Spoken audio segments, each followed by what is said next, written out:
By understanding what nature does, we can design better ways of dealing with not only medicine, agriculture, and the environment, but also national security. This is the beginning, not the end. We're here to discover new things. From the most humble microorganism all the way through to this remarkable complex structure we call the human body. To help our human bodies, to help our environment. To uncover mysteries of the world and use those discoveries to solve real-world problems.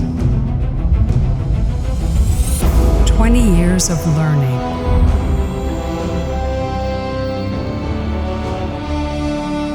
"20 years of growing.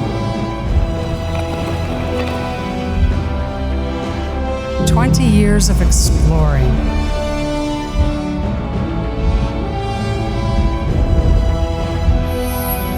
20 years of collaborating. 20 years of discovering.